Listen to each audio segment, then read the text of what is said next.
What is up, my fellow book people? I hope you're having a fantastic day, or at least a fine day. And if you're not, if you're kind of having a bad day, I'm sorry. And I'm hoping maybe by talking about this awesome book, maybe it'll be a little better. I'm not sure. In this video, I'm going to be reviewing The Giver by Lois Lowry. And I like this book a lot. It's really good. Let's get started. So, first of all, this is technically a children's book. It was written to be a children's book, but it's debatable on whether or not it should be a children's book, how, like, what age group. It's debatable. I'll get more into that later. But overall, I really like this book. It's about a utopian society where everything is pretty much perfect. Everyone's assigned the perfect job. Nothing goes wrong, at least not terribly wrong. There's no wars, nothing like that. No violence, nothing. But there's also no love, no color, no music, no freedom of choice, nothing like that. No individuality. Everything's the same. And yes, no color. That's right. Everything is the same as is described in the book. And the main character in this book is chosen to be the receiver of memory. Basically, in this world, there's only one person, sometimes two, people who know the history of the world. Everybody else doesn't. Some of the elders know some details, but they don't know everything. The main character, Jonas, is selected to be the receiver, and through his training, he learns the truth about this world. It's a really good book. It is kind of almost like a dystopian slash utopian because even though this place is a utopian society, it's a result of the world crashing. At least that's kind of implied. I really like this book for a lot of reasons. It really gives you an idea, not an idea, but it really like opens your eyes kind of to the human condition. I think this book can apply to everyone. When it all comes down to it, everyone has these things that connect us all, I guess. We all know what color is. I'd hope everyone knows what music is. We all understand love to an extent and hopefully have experienced it. And those things are really important. But with those things come other things in our world. We have a lot of pain, a lot of suffering, hunger, war, terrible things. And I'm not saying those things are good, but all I'm saying is that those beautiful things and horrible things exist in the same world. And basically, in this book, by getting rid of all the bad things, they've also determined that they had to get rid of all the good things too, because sometimes the good things result in the bad things to an extent.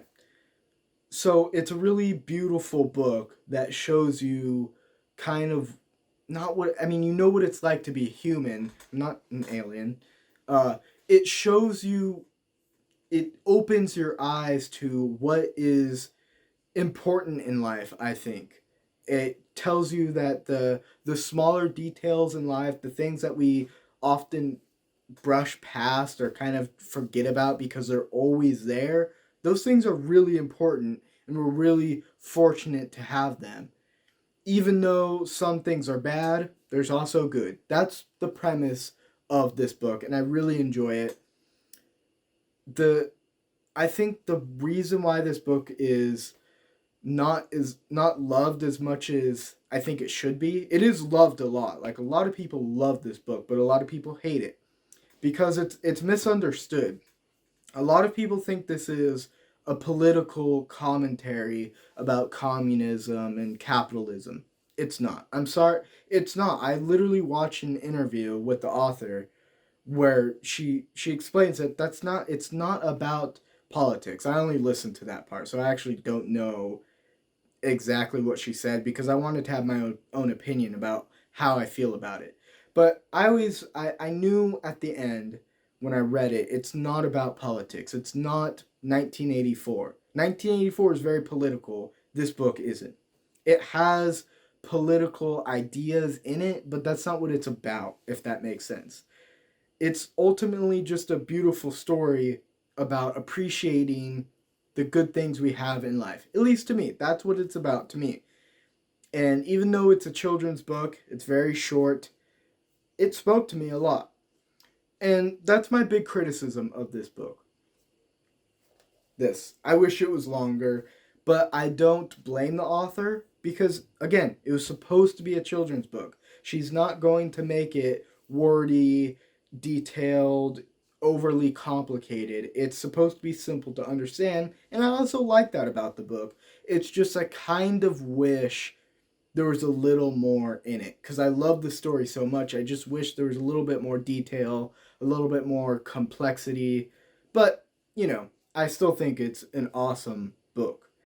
Real quick, before I continue this review, I just want to ask you very, very, very, very, very, very, very, very, very, very politely to subscribe and like.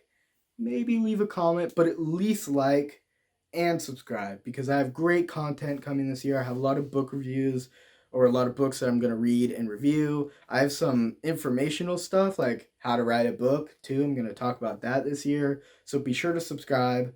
Also, go check out my book, The Cards That Are Dealt. It's on Amazon. You can also read it as an ebook. Go check it out. The link will be in the description. It's about a secret gambling club in a high school. I think it's pretty cool. I really enjoyed writing it, and I think it has a lot of meaning to it. Go check it out. I'd appreciate it a ton. Let's get back to the review. There's a lot of controversy around it for, like I said, the political side of things. Also, as I mentioned earlier, people kind of debate on whether or not this is a children's book because there are some violent aspects in it. There are some horrific things mentioned in this book, but it's nothing that isn't in the world. You know, that's not really a good excuse, but I just think for a lot of children, it's things they already know about, honestly. They know about war, they know about death, they know about fighting, they know about all these things. A lot of them do. Maybe some children aren't mature enough for it, and that's completely understandable. I mean, if you're a parent, it's your choice to decide, I guess. But I do think I understand why it's a children's book, and I kind of side on the side of uh, I don't see why children couldn't read this book. I mean, it depends on the age, but I think like late elementary school even could understand this. Middle school, 100%, because in a couple of years they're gonna be in high school, and trust me, it's gonna be way worse. The stuff they read in high school is nowhere near as violent or anything like that. No, this book is nowhere near as violent as the stuff that they will read in high school. So, middle school, I definitely think this is appropriate for middle schoolers. Elementary school kids, like kids in, like fifth grade or fourth grade, maybe, maybe not. It depends. But it's a really beautiful book, a really good story. It's really short, so you're not really committing much to it. Um, I think it's a fun story too. It's not just a mess. It's not just a story about a message. It has some fun aspects to it. It has some adventure to it, and I really like that. It has a lot in one story in one book, and it's done in a very good way. It's kind of mysterious, but you sort of understand things without it being explained too that much. My last point that I want to talk about is that I actually like the movie better. I really liked this book a lot, and I watched the movie, unfortunately, before I read the book because I didn't know it was a book. I guess it was a really long time ago. It was a long time ago, but um, I like the movie better still, and I think they're both great. I think the movie's awesome, and I think the book is awesome. I like the movie better because of the stuff I mentioned before, because it has more detail, more complexity, that sort of thing. I still think the book is awesome. It's amazing.